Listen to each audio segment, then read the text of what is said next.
work. And the way I phrase it is this, that we will be leaving the institutional arrangements of the European Union, but we are part of Europe, geographically and in terms of people-to-people links. And what we will be doing is finding a way in which our commercial connections continue. The talent of Europeans who are working in the UK will find a way that these remain. But I think it wouldn't be misleading to say that don't worry, it's going to be all the same. If it was all going to be the same, why did we go through all of this? I think fundamentally, in the same way that we chose to have our own independent currency, not the euro, in the same way that we chose to manage our own immigration policy and not have the Schengen arrangements, what we wanted was greater say in how our country is run, managed. But where it makes sense to collaborate, we will. I mean, we are part of NATO, which has most of the military powers of Europe there, but we're the biggest. But how would this affect the thousands of migrant workers in Britain? How will it affect? We have about 200,000 Filipinos working there. Will there be any effect on them? Not at all. A couple of reasons. One is that they do a great job. They're in many, not just in the nursing and care industry, although my mother's physiotherapist is actually a Filipino.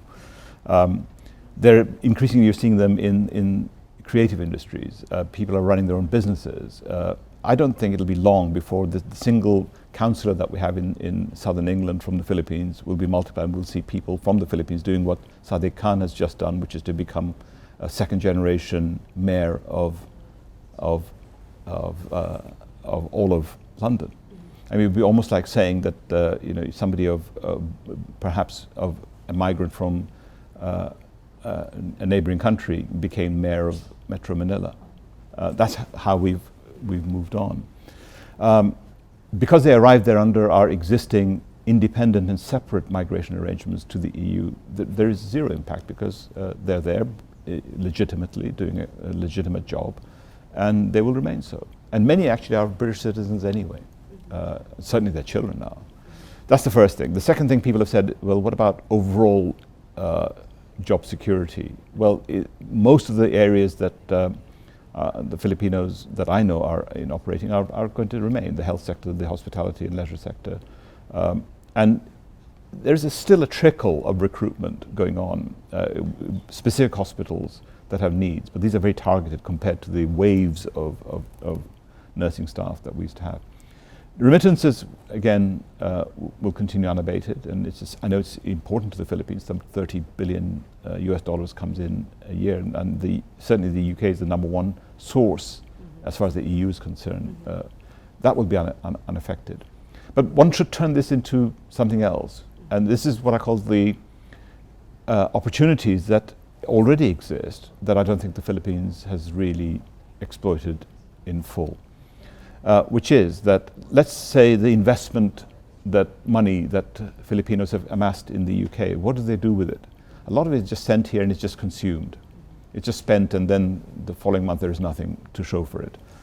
I know why they do it. They want their kids or their family to have some of the nice things. But I think a portion of that should come into investment.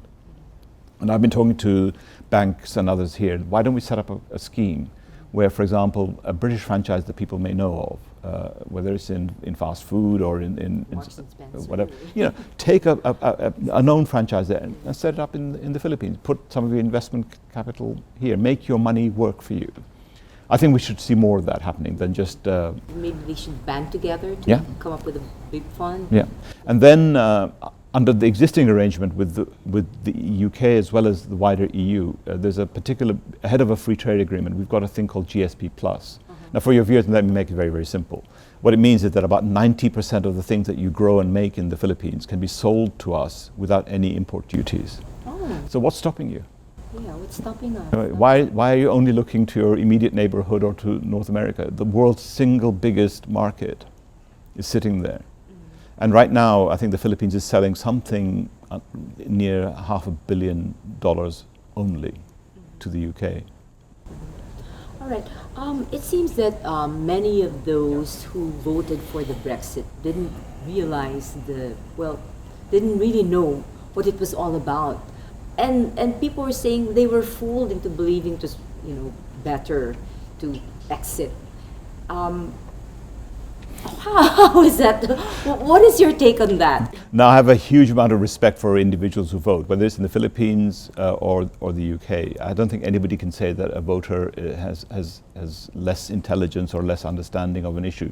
They read the issue the way it affects them, and they're entitled to vote the way they do. I mean, why is it that we had a surprise president here? Why are we looking at the United States and wondering which way people will vote? Why did the UK choose what it did as far as Brexit was concerned? People take into account everything, their personal circumstances, their view of the world, and they're entitled to vote the way they do. I think what is the underlying point behind what you're saying is, did everybody read chapter and verse every single treaty? I think you'd spend an entire lifetime reading all the treaties that we have covering the EU. It's our job as civil servants now. My colleagues are in this newly formed Department for Exit, the newly formed Department for International Trade, and the Foreign and Commonwealth Office, as well as the Prime Minister's Office. People like us are going to sit there and go through every single line-by-line issue. What happens about European trucks driving to the UK? What happens about the drugs which are tested in Hungary, which can now be sold in the UK without a second examination? Some of it may mean that we just simply translate the code into our code, and that's it. But others will be changed. What people are looking for are saying, so if we want a new future after we leave the European Union, what will that future look like? And that's probably what they're Googling, not what on earth have we done. But then right now you would have to have like a country-to-country negotiation for new contracts. Wouldn't that take a lot of time, be more difficult for you? These things are never easy, but it's easier because of our attitude in the UK. Within the EU, we've always been for free trade. If it was left to us, I think the free trade agreements that we've signed with other countries would have been even more liberal.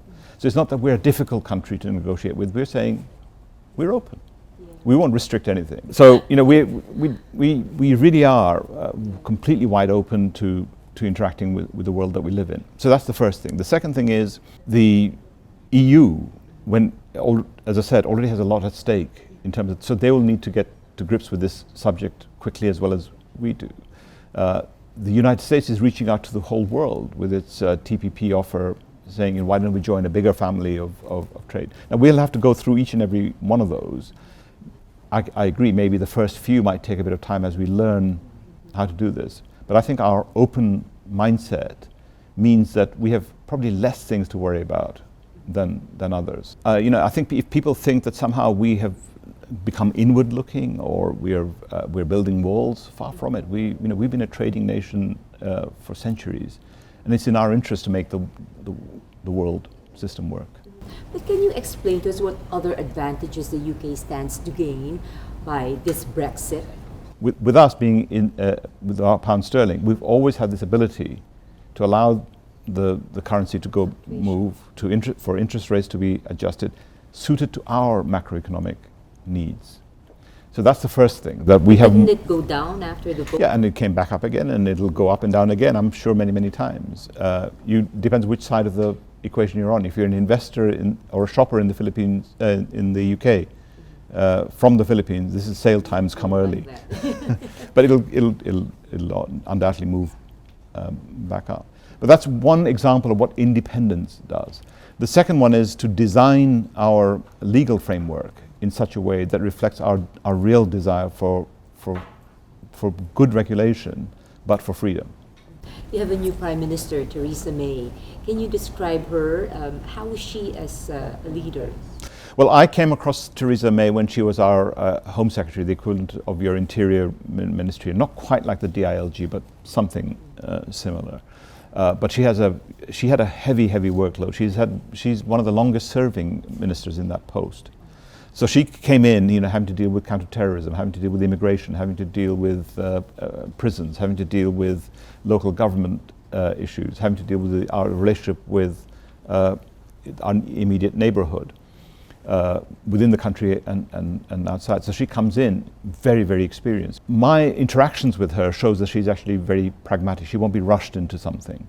I remember a year ago when we had our conference of all our ambassadors, And I explained to her the work we were doing in the prevention of exploitation of children, both in the UK and around the world. And we just had some successes here in the Philippines with the cooperation of the PNP to capture a whole gang of child sex exploiters.